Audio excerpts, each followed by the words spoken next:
All right, guys. Yeah, thanks once again. Today we are running through some of the technical rule changes with Mr. Saunders, who knows a thing or two about officiating, but even though we all reserve some comments to some of his calls. And yeah, so please ask questions as the basic house rules again. Let Charles finish his presentation. If you have questions during the presentation, just pop them in the chat, and at the end of his presentation, we can run through the questions. Charles, thanks once again for stepping in for Mr. Foster, and it's all yours.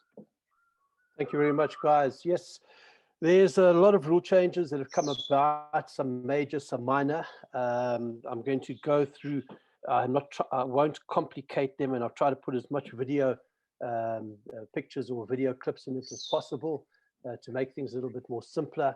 But at the end of the day, please, if you have questions, let's just ask the questions at the end of it. It is quite a fairly long presentation.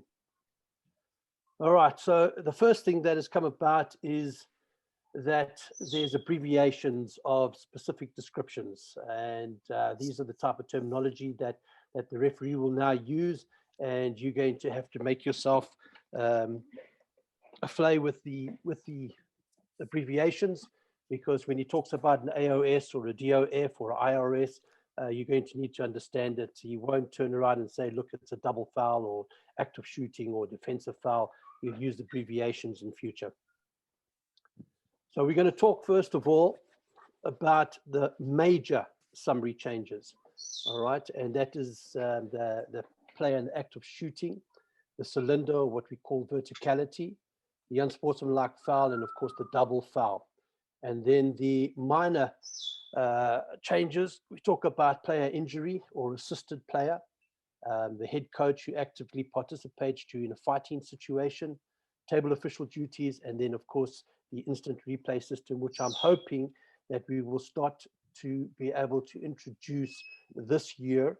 Last year in the Supersport finals, there was a shot that took place that should have been put under review and could have changed the results of the game.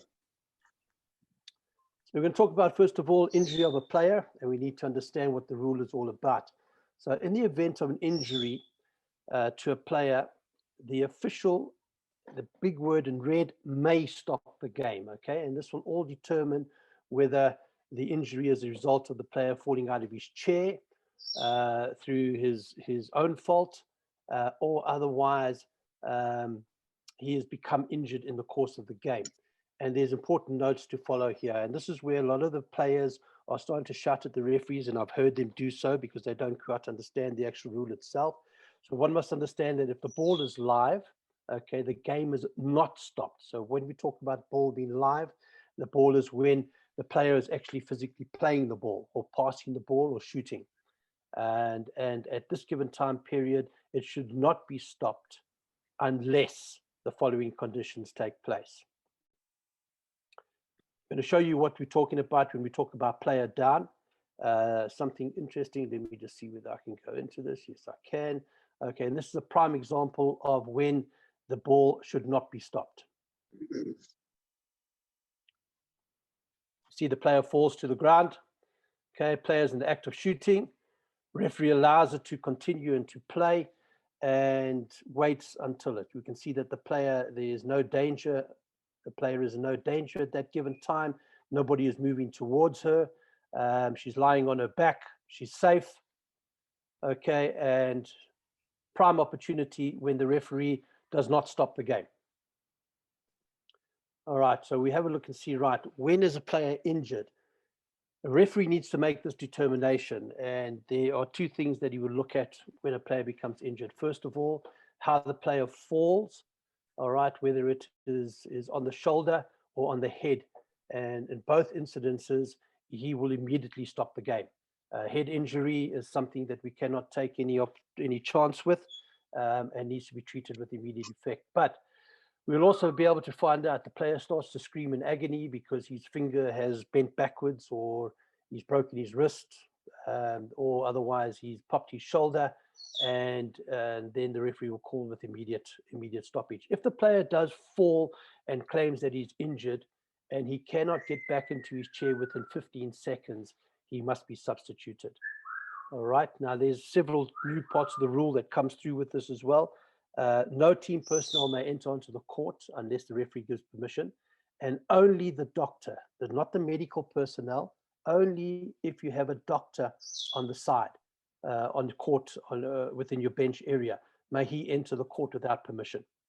And this is something that has now been required by FIBA and IWBF regulations, that when we travel into international competition, there has to be a doctor on the bench at all given times. Where there's blood or an open wound, then the game must be stopped with immediate effect. And of course, the substitution must be taking place immediately. So if a player happens to tear open his finger on a wheel, or for some particular reason, all right, and there's blood, the game must be stopped with immediate effect and the player is substituted. There's one thing that will come through, and we're going to explain a little bit later, is that if a player is given treatment in any particular way, whether it is by his opposing team, whether it is by his own player, or whether it is by the actual management of either team, okay, that player has to be substituted. So in the case where a player falls to the floor and the opposition comes and helps him to get back into his chair, it's called an assisted player, and that player needs to be substituted. So it again brings a complete new dynamic to the actual game, where you're starting to find out that only your own players can assist that individual, and that individual has to learn how to get back into his chair by himself. What's important is that in any injury where there's blood or open wound, or head injury, or where the player is in a restricted position when he's on that ground, there's no time limit that takes place by the referee. It can take up to 3 minutes, 4 minutes, 5 minutes for the ambulance service to remove that player off the court. But if he is able to move and he's able to play, he needs to be ready within 15 seconds of the action. So in summary, very quickly, how does the procedure work? If we're stopping the game for any injury where the player cannot play immediately, in other words, he hasn't been able to recover in 15 seconds, or if a player receives any assistance from his own team members, and we say own team members, the head coach, assistant coach, team members, or company delegation members, the player must be substituted.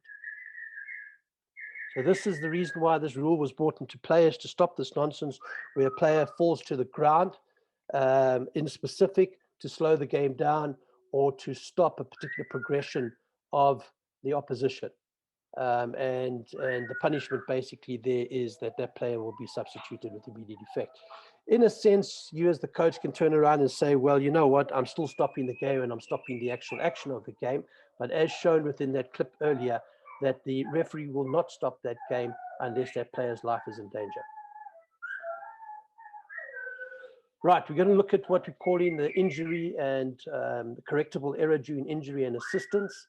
And normally under injury rule, what normally takes place is that there is an act of shooting or an act of goaltending that will take place during this time period. So if a player is injured and he has been substituted and there's a shooting error that takes place, then what basically happens is the substitute that comes onto that court, he will then be eligible to take that shot. In the old rule, it was the captain that could take the shot, or any other player that could take the shot. Now they are very specific. The substitution will be the only one that will take the shot. And the old players that are listening to this will remember that this was a rule that was originally in place. It was then changed to anybody and brought back now to the substitution.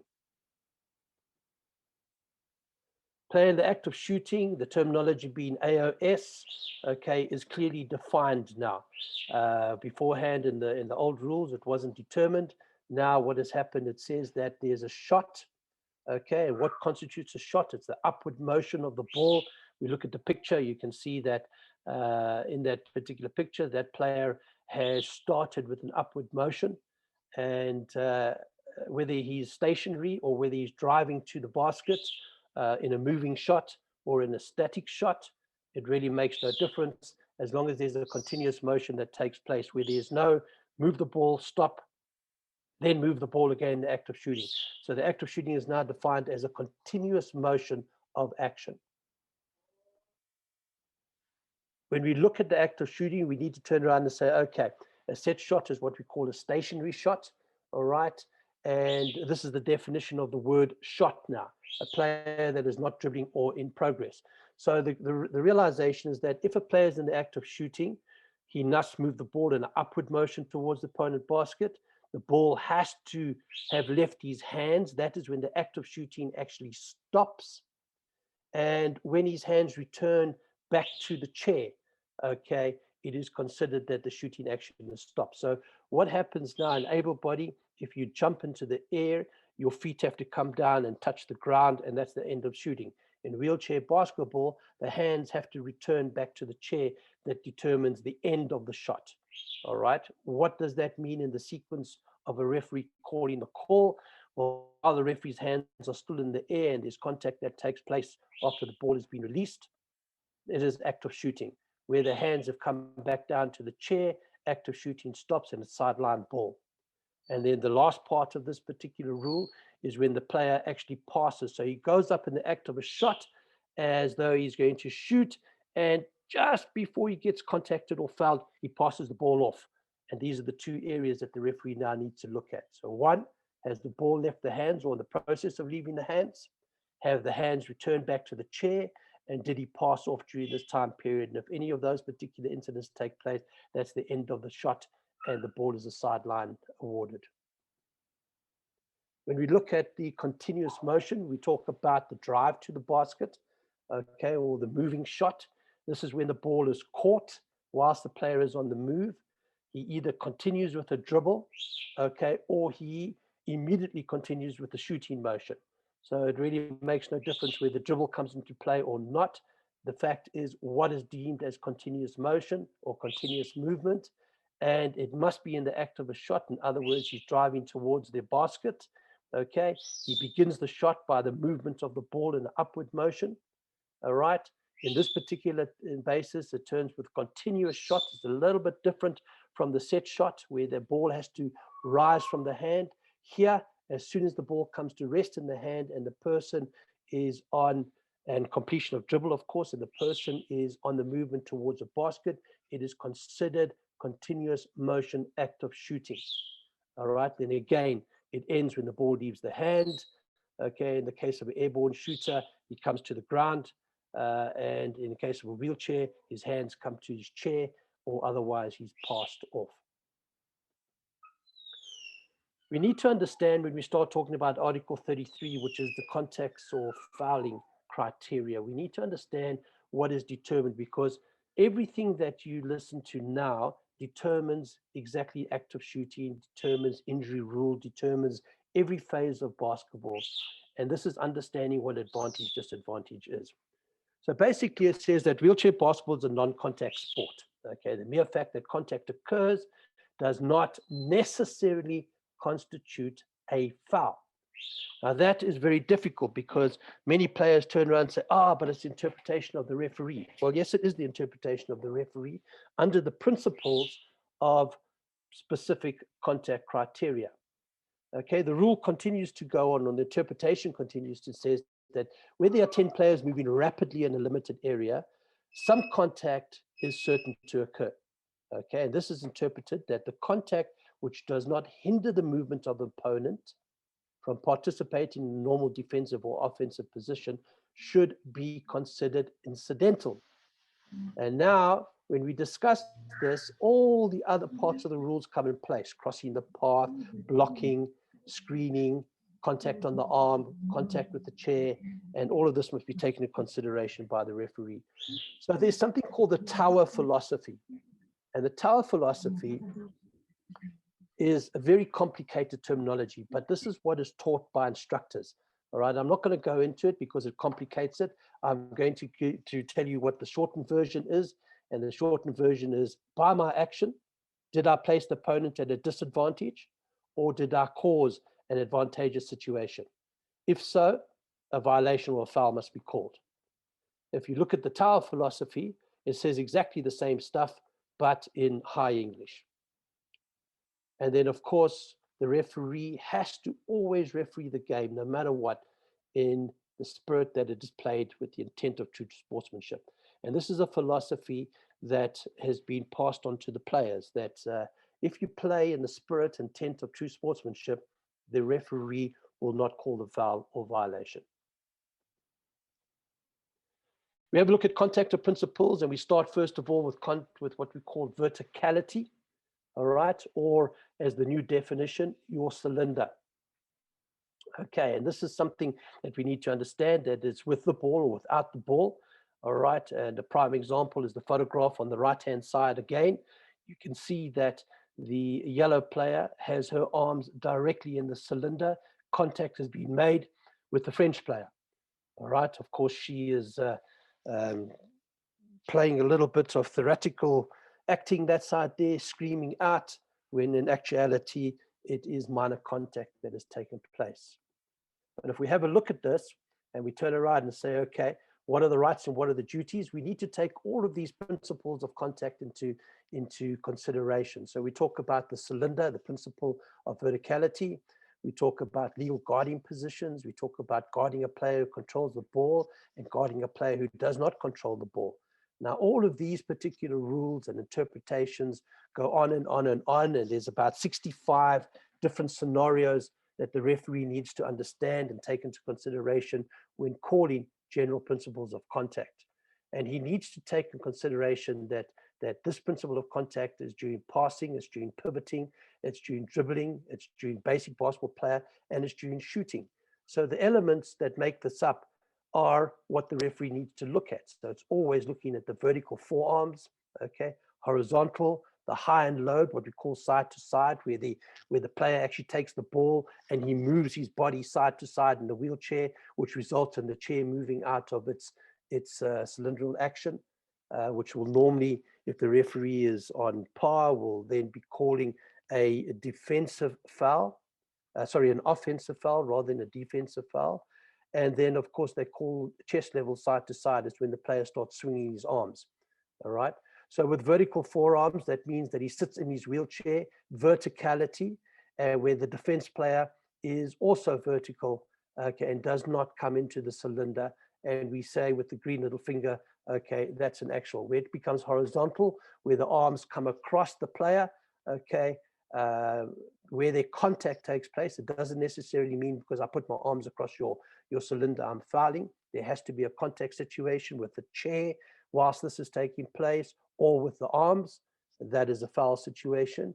When we talk high, low, side to side, in other words, the ball is placed above my head and I'm moving the ball, okay? Or I'm taking the ball and I'm inside my cylinder where my elbows are against my body and I'm moving the ball side to side, no problem at all. But where I take that ball and I raise my elbows outside the cylinder and I start moving my body, then I'm fouling, and it's called a offensive foul.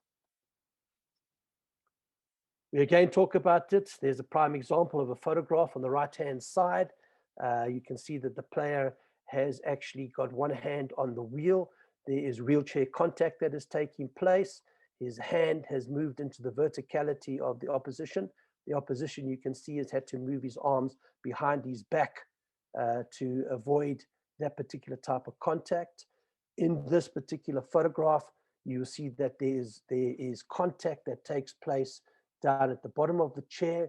That's what the referee will be looking at, okay? That situation there is no contact, although he's in the player's verticality, contact will be called with chair contact, okay? And that is legal and offensive rights and duties.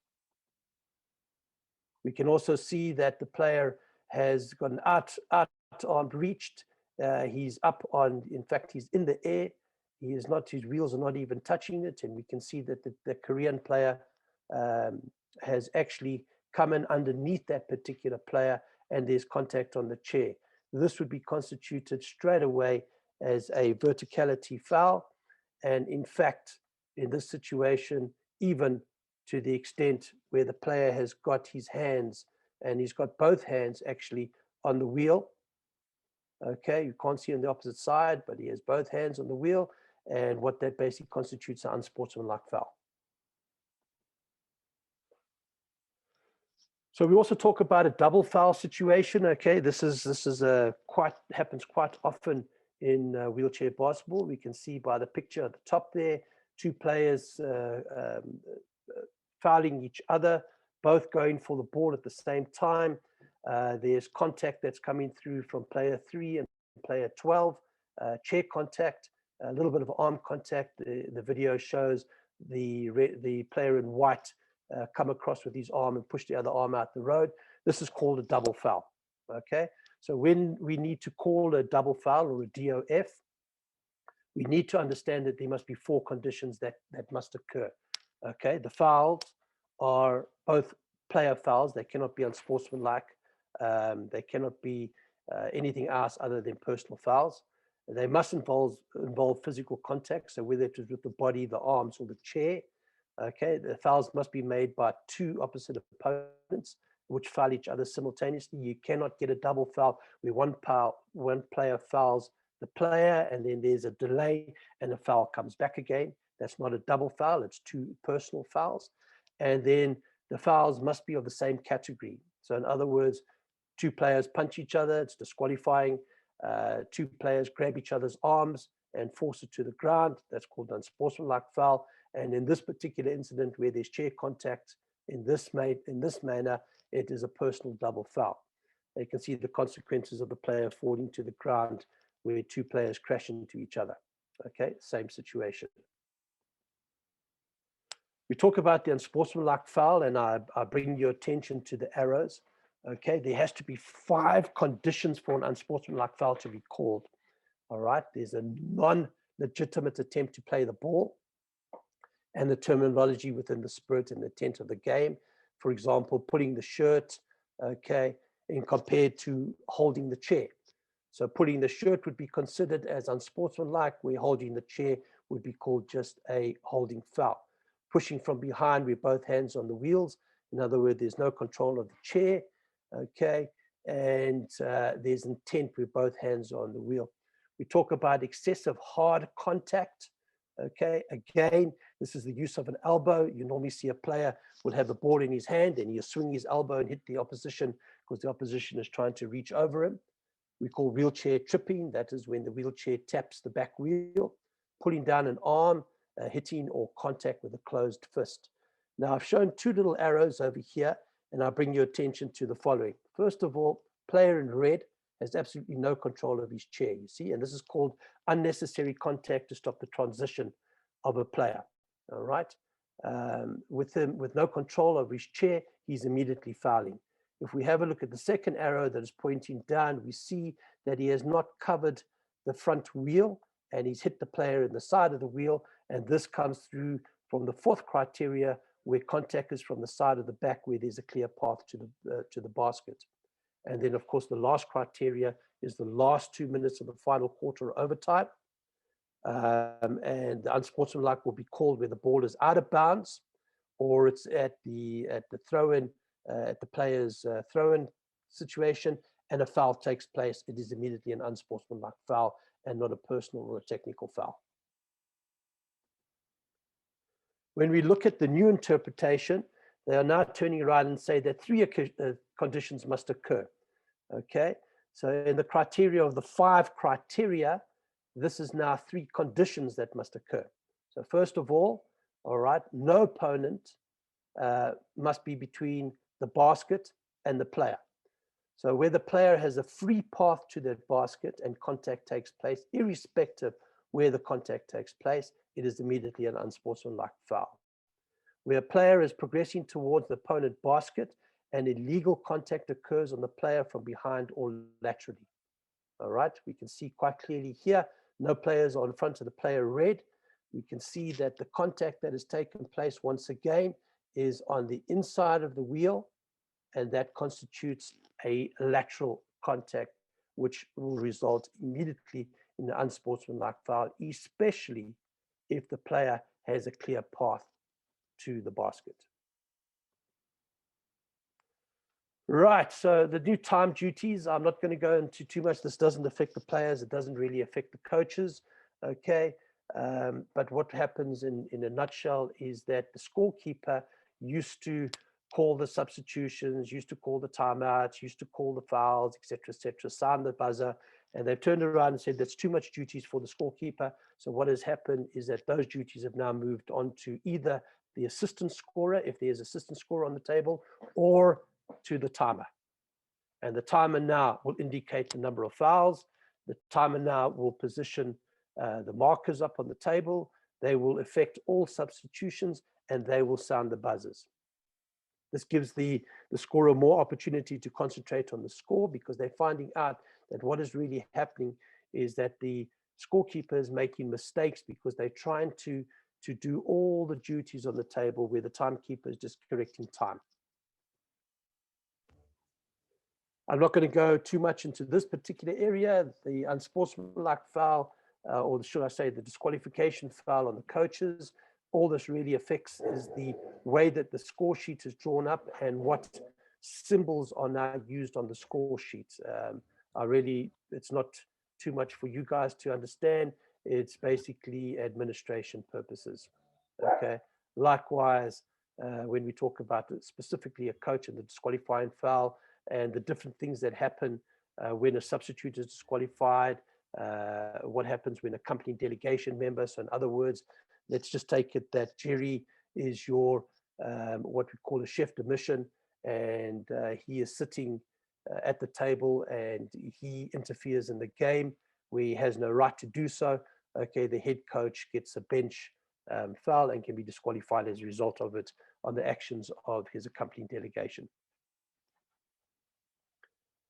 We have changes to what is called the instant replay system. What you need to understand is what is the instant replay system, or the IRS.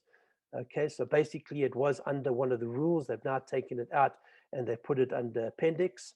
All right, and really and truly the IRS is called upon when the officials have called a serious foul or violation, and then they wish to check that seriousness and correct it for such occurrence if necessary. All right, once they have had a look at the IRS, which is the television play, similar to the VAR that exists under football, okay, they can either keep the original play or they can change it as they seem fit to do so. And there's a particular protocol that takes place with it now. So what will happen is that the symbol is a finger pointed outright and is rotated to the left. Okay, sorry, to the left. And this gives the initial decision that is communicated to the table that they wish to have a look at the instant replay system and make a decision on a final call. And the process is quite simple, is that the original foul will be called. Okay, the crew chief will then call for this decision, okay, by indicating that he wishes to look at the instant replay system. All right. The referee that actually made that particular call will then change that decision or keep the decision. And then what will then take place is that there's a couple of complications that happen if a timeout is called or substitution is granted. The referee will decide whether that timeout or substitution is legal and can be conducted, or whether the players must stay on the court until the IRS review has taken place. And then thereafterwards, they brought in the last part of the decision where the team can then cancel his sub. Now, if you understand what the sub rules are, is when you call a sub and you call a timeout, you have to take the sub or timeout unless the substitution leaves the bench area before the whistle sounds. So in this particular case where the sub has not left it and a timeout has been called, that team has the right to cancel either or after the IRS has made his review and made decision on the call. And that's the only time that a sub and TO can be cancelled, after the sound of the buzzer or the referee's call. We now go into a little bit more technical basis, and we talk about crossing the path. Okay, and the first thing that you see with the photograph on your right-hand side is that the path is determined by the width of the player's seat and not by the width of his wheels. Okay, and when we talk about crossing the path, we understand it when one of two opponents traveling either parallel to each other, in other words, in the same direction, or they're on converging paths. In other words, they're coming together to a center point, and one of those particular players changes direction and turns in front of the opposition, either or, and we need to make a decision whether this has contravened the actual crossing of the path. So if we have a look over here, we can see quite clearly that we talk about covering the path, which is different from crossing the path.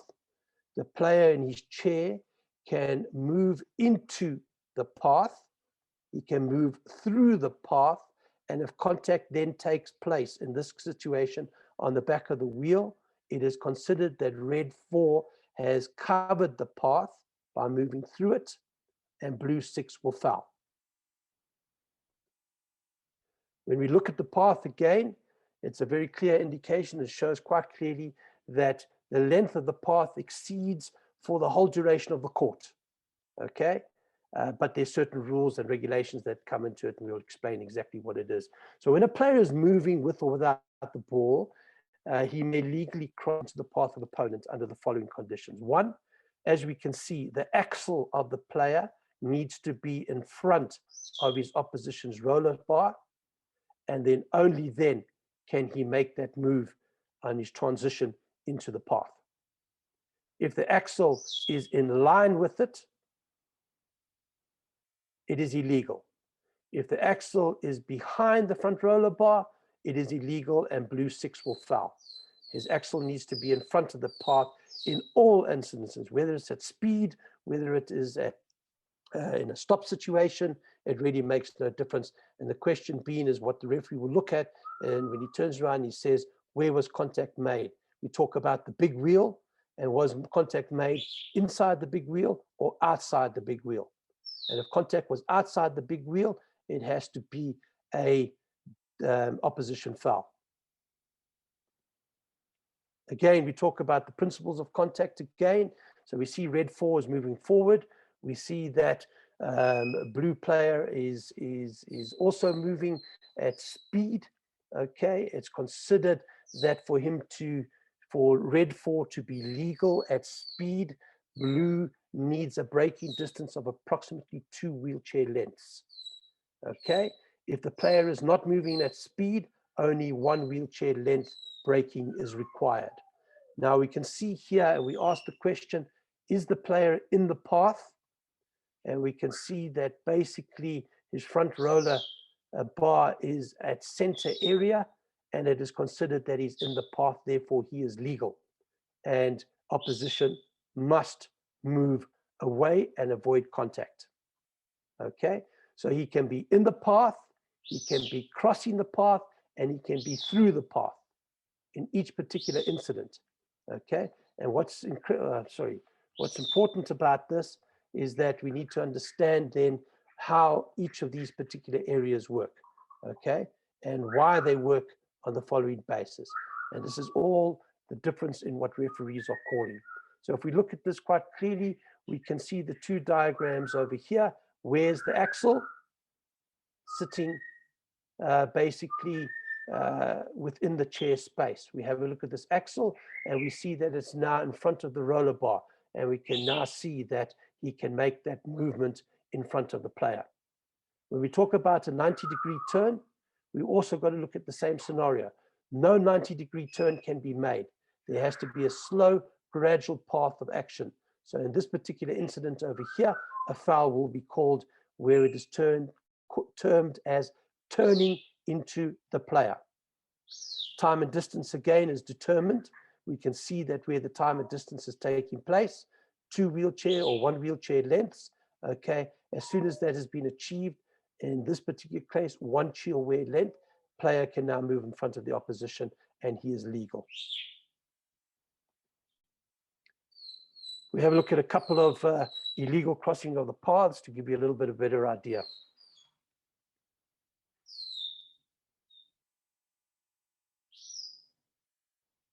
See quite clearly.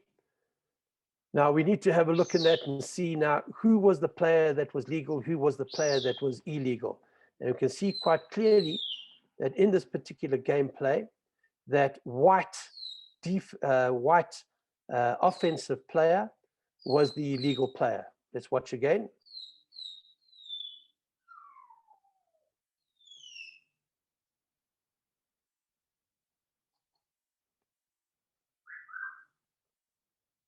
Player breaks on a fast break. And we have player white that moves into the side of the chair. Now, in this particular case, this was just a personal foul, okay, called a blocking. The constitution of the unsportsmanlike foul does not come into place. There was no clear path. We had number 15 that was in the back court. Therefore, there was a player that was obstructing. There was no clear path to the basket. Therefore, no unsportsmanlike was called. Second situation. My apologies, same situation. All right, second situation.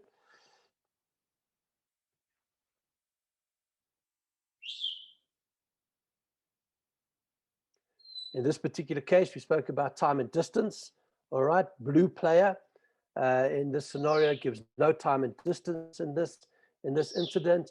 He drives directly into the player to try and obstruct him. Okay, and foul is called. Look at the situation again.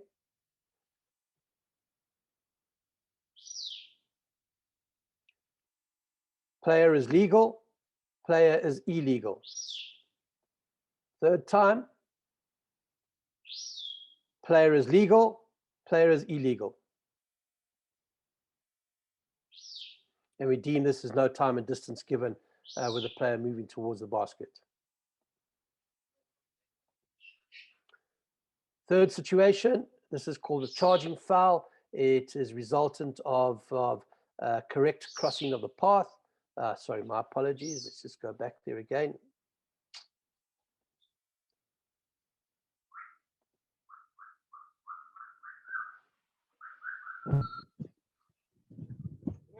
Can seen by number 12, white, absolutely perfect cross of the path. He has actually gone through the path, okay? And by going through the path, he is legal. All right, and this is another example of what we call perfect example of crossing the path. Dear me, man. Let me just go back into there again.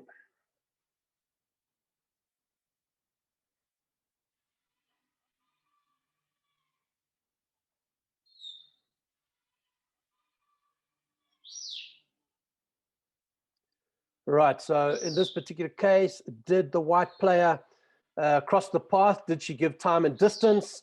Okay, was she legal? At the speed of the red player, she does not have to give 2 wheelchair lengths. She can give 1 wheelchair length. Where was her axle at the time of contact? You can see quite clearly in the center of the red chair. And irrespective whether the red player was attempting a shot or not, she was not in control of her chair. Contact took place directly in the center of the white chair, and a charge is called. All right, so these are the different type of signals that the referees will actually utilize. All right, so we can call crossing the path, and that's that strange look where the player is a bit anorexic and moving his arms around his body. We call it a charging. That's also used in crossing the path, and we can call it a blocking situation, also used in crossing the path. So we have a look again at different scenarios. We're going to talk about something called entry from out of bounds. Now, this is something where players have been complaining about for many a year, and this is the definition.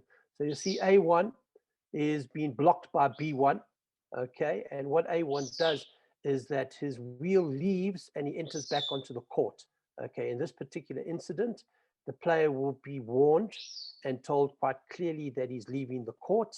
The unfair advantage has been gained. The ball will be returned to B1. And the player A1 will be given the violation and a final warning that when he gets given the warning, every single A player on that court has been deemed to be given the warning. So any other player that now leaves the court in the same manner, a technical foul will be called. This is a situation where we talk about illegal entry into the zone, okay, where the ball is outbounded and hasn't been passed into it and is in the player's hands or in the process of being placed into the player's hands. And the player enters, his own player enters into the actual restricted area, okay, immediately it is a violation. And we call this entry into the restricted area. And of course, a violation will be called, given to opposition, and a warning will be given. That warning is applicable to the whole team, and it means to both teams, to A and B, once the warning is given. And if such action takes again, technical foul will be called. And then the last part of this is what we call passing the ball in from the sideline or out of bounds entry. Okay. And the question raised is that where B1 is physically blocking the path of A1 to enter the court, A1 needs to enter behind B1. If he enters by traveling and moving in front of A1, it is a violation. Again, violation is called, given to opposition, and if that particular action continues, a warning will be given for technical foul, and thereafter technical fouls will be deemed applicable to all players that contribute in the particular rule. Talk about equipment. Okay, your roller bar. This is now what is termed as the height of your roller bar from floor. Okay, we can see that it is 11 centimeters, which is the legal requirement. However, there's a variance of approximately half a centimeter. So between 10.5 centimeters and 11.5 centimeters, the chair is deemed legal. Okay, where the 11 centimeters from floor to top of the roller bar, okay, is deemed illegal. So in the following circumstances, these are all legal situations. All right, it does not have to be sitting exactly at 11 centimeters. It can be 5 millimeters higher or 5 millimeters lower. Okay, and is deemed acceptable as the roller bar. Okay. All right. We then look at the last part of it, is that these are the particular definitions of your wheelchairs from a low point and a high point dimension. Okay, and when we look at this, we can see quite clearly that from 3.5, 58 centimeters from the seat to the floor. So the seat is also considered that if you have your cushion and your seat, it is considered as part of your seat. Okay, so whether you wear where you have a cushion on your chair or you don't have a cushion on the chair really makes no difference. The difference is that we measure from the top of the cushion to the floor. If it exceeds 58 centimeters, the chair is illegal. And for the 1-pointer to 3-pointer bracket, if it exceeds 63 centimeters, it is illegal. When we measure from the highest aspect of the chair. So if the chair does have a bucket, we measure from the top of the bucket down to the floor, okay, and not from the back of the bucket to the floor. Again, exceeding any of those particular parameters is illegal, and the chair and player is disqualified from the game. All right, we talk about strapping. Strapping is not necessary. If a player straps, it may change, it may not change his classification at this given time period. Strapping is no longer considered as being part of the rule, and you can either be strapped in or strapped out. It really makes no difference. But however, what does make a big difference is that your cushion must be one solid item. All right, it can be a theoretical cushion, as long as it meets within the diameters of the chair dimensions, is 100% acceptable. Okay, the only thing it cannot be is 2 cushions placed into a cushion sack that are not one solid item. All right, we saw this with young Justin Williams, not last year, the year before. Unfortunately, came onto the court, had 2 cushions that were inside a cushion cover. Okay, it needs to be one solid item and not 2 different items altogether. Likewise as well, your cushion can be cut to your chair. Okay, again, measurement is taken from where the highest point of the cushion is to the floor, and if it exceeds the 58 or 63 centimeters, it is illegal and chair is disqualified. So in a quick wrap up, we spoke about the act of shooting, we spoke about verticality or the cylinder, we spoke about the criteria for the unsportsmanlike fouls, and also the new criteria for double fouling. We spoke about assisting an injured player. Okay, the new type of disqualification symbols that are used on the score sheet. We spoke about the new timers duties and of course the IRS protocol, and that basically in summary of the rules and regulations. So in final comment, sometimes you win, sometimes you learn, but there's always interesting facts that take place on a basketball court. Questions, if any, I'll try and answer them. Thank you. Thank you, Mr. Saunders. If you, for now, can stop sharing your screen. I had a WhatsApp question from Mr. Glamini, which I'll share.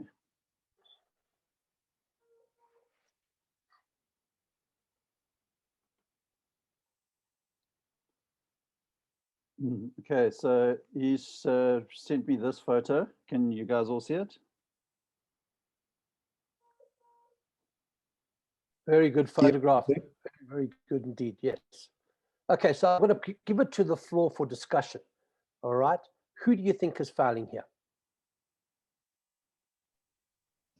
Crazy. Player with the ball.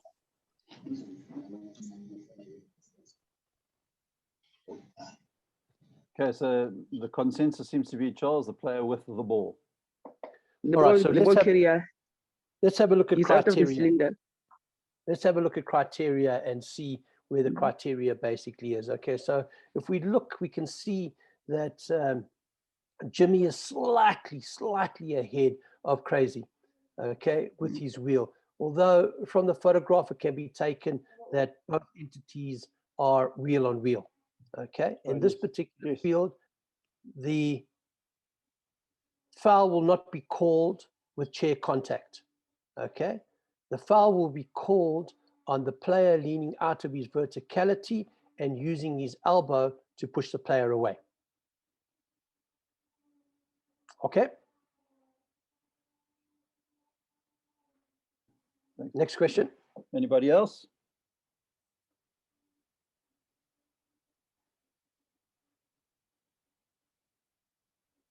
Okay. Guys, Charlie. Hello. Marcus. Okay, guys, let's just get a bit of audio. Marcus first, then Shaki. Well, it's Shaki's birthday. Let him go first. Oh, yeah. Happy birthday, Shaki, from all of us, by the way. Thanks, man. Yeah, Charlie. What I want to ask about this IRS. Right. Who's supposed to call that IRS who happened? Is the officials or the coaches? I just want to clarify it. Okay, so at this given time period, basically it is the referee that makes the call. So it cannot be any other referee unless there is a consensus amongst them. So what would happen is the referee would make a call. Okay, the crew chief would come through. If it's not the crew chief that made the call, it would be the umpire. Okay, would come together and turn around and say, sorry, I saw it in a different view from what your call is. So let's say, for example, it's a shooting violation, okay, where at the point of a buzzer in the last quarter, the ball has been released or has not been released, and the referee called no basket, okay? This is a prime example when IRS will be used. I'll use other examples as well, but this is a prime example. So we turn around and say, okay, in the situation where the final buzzer takes place, and that's at the end of a quarter or end of a game, all right, and the ball has been in the hand or released, the referee makes a judgment call and says, no basket, ball is in the hand, okay? Other referee turns around and says, I saw a little bit better, the ball had actually just left his fingers. They will then go to the IRS and they will do a replay and a focus on where was the ball at the time of the buzzer. So that's one example. The second example would be in the case of an unsportsmanlike foul, all right, where the referee calls the personal foul on the particular player, and one of the referees will turn around and say, listen, it's part of the 5 criteria that there was nobody in front of the player when the contact took place, and we need to review the look. Okay, then they'll go back and they'll have a look and they'll see that under criteria 4, there was no person between the player and the basket. Okay, if there was a person between there, it remains a personal foul. If there was no person between there, it has to be changed and made an unsportsmanlike foul. So at this given time period, it's the referee that calls for the review. Answer to your question, Shaki, in this particular case, you as the coach can ask the referee please to review a situation, but it's the referee's decision at the end of the day. Marcus, you had a question? Just a comment, actually, Jerry. I see they still haven't brought in guide dogs, walking white sticks, and glasses for refs. Not sure when that's going to happen. But on the more serious one is Charles. I don't know. In our game, a lot of this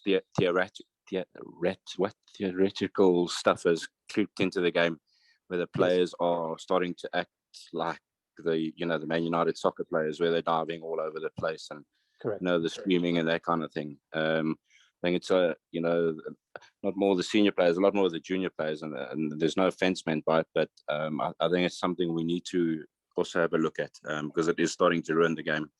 You're too scared to go next to somebody with the shouting and screaming that will take place. There's a couple of players that I could name that are very good at it, and I think it's just something we need to address. Marcus, this is a rule that came in 2018. They called it the faking rule or the balking rule, and what basically now happens is that it's an immediate technical foul if, in the opinion of the referee, that he feels that player is trying to draw a foul as a result of a fake. It's very difficult because it leaves it up to the interpretation of the referee once again, and that is something which is dangerous.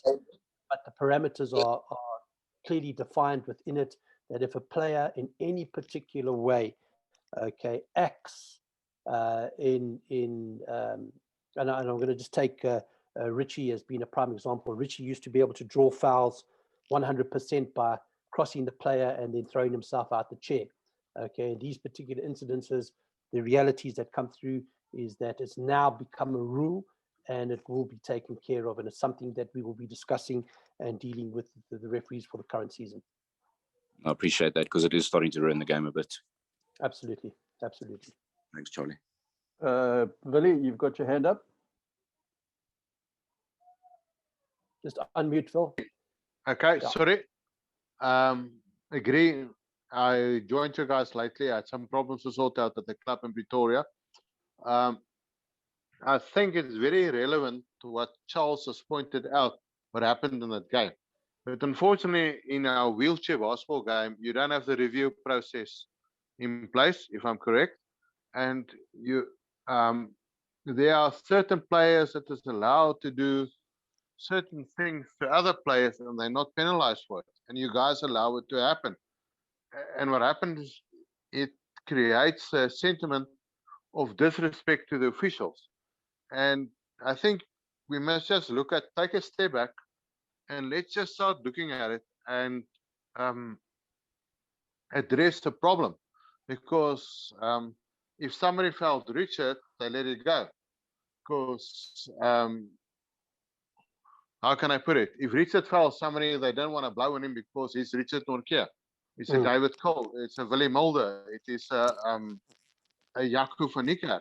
And you can't allow people to get away with it. When you go to the international arena, we have a problem where these people try the same thing and they can't get away with it, and suddenly the national team is in a problem.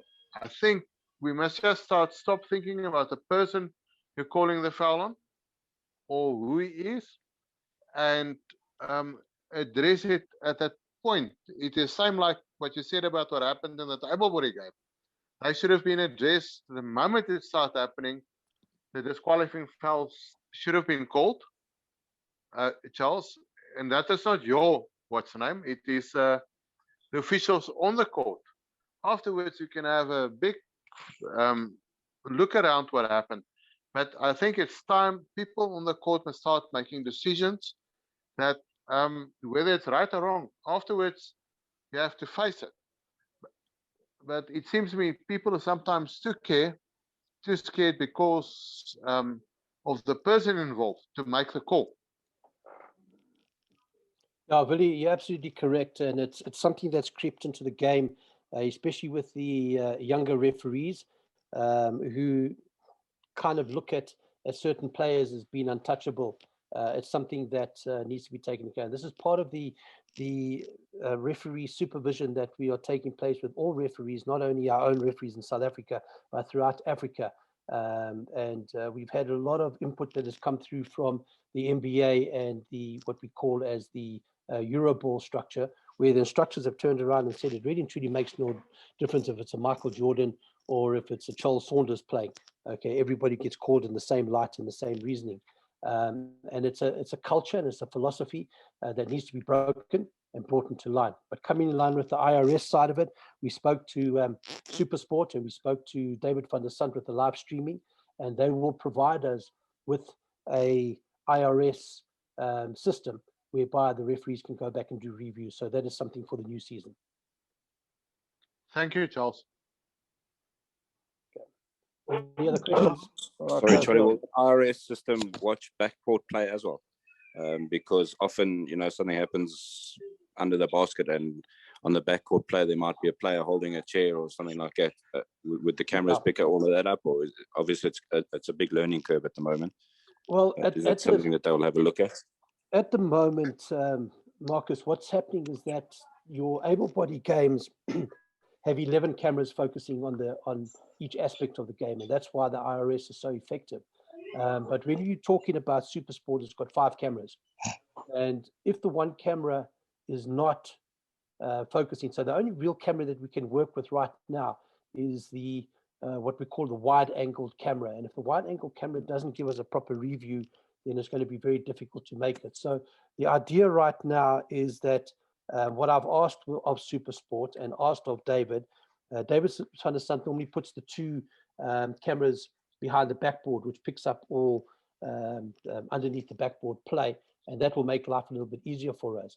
When we talk to SuperSport, they've got what they call is 3 cameras. The one camera is open lens wide that covers the whole court. The one is what they term as focus, which covers the specific entity of play. And then there's the third camera that kind of focuses on off the ball play. In circumstances where, and we can't really make a complete determination on IRS at the moment in South Africa within Super Series, because we don't have the dedicated cameras that are focusing in each particular area like FIBA does. So what will happen is on the IRS situation, we will refer back to the wide-angled camera, and if we can pick up a violation under that, we will make the call. If it is indecisive, then it goes back to the referee to make that call. Cool. Thanks, Charlie. Charles, okay. Luke, you want to ask your question to Charles? How's it? Can you please explain the last 2 minutes of overtime foul? What happens there? Okay, so in other words, in the final quarter or in the last 2 minutes of overtime, if there is any action that is deemed contact from behind or laterally or out of bounds situation, it immediately becomes an unsportsmanlike foul. So in other words, in normal contact of game, the referee will make that decision that it can either be a personal foul, pushing, holding, block charge, illegal use of elbows, etc. But in specific, the last 2 minutes, anything that takes place in dead ball situations, because remember the last 2 minutes, the clock stops all the time. So anything that takes place in dead ball situations, anything that takes place in the last 2 minutes that contravene the 5 criteria of unsportsmanlike has to be called as an unsportsmanlike foul. Thank you. Is that the question? Yes, thanks. Okay. All right, guys, any other questions? I have had some side messages on WhatsApp to Charles, just saying that there are quite a few questions flying around, but some of the guys just want to review the video of today's session, and we'll start asking questions after the fact. So Yeah, I mean, again, guys, anything that you're unsure of, between asking questions to Charles or Charles Foster, the head of the technical commission, the idea is obviously that you learn as much as possible. So, if you think of something after the fact, again, let's start communicating and asking those questions. Any further questions, guys? Just a question to Charles. Go Mornings, ahead. everybody. Morning, Charles, Rocky. I see. Morning, Charles. I see you're going to bring in an extra table official to sit on the table. Is it with a score, or is it with a timekeeper? An extra table official. Yeah, you said because the timekeeper or the scorekeeper can't keep up. No. All that happens is that scorekeeping duties, Okay. a lot, 4 of the scorekeeping duties have been transferred onto the timekeeper. So in other words, where the scorekeeper used to show the substitution, used to turn on, turn off time, used to call the timeouts, all of those duties now have moved onto the timekeeper. So the timekeeper will now show the actual signalization. The scorekeeper will only do the scoring. Okay, thanks. Okay. All right, guys. Any last questions for Charles?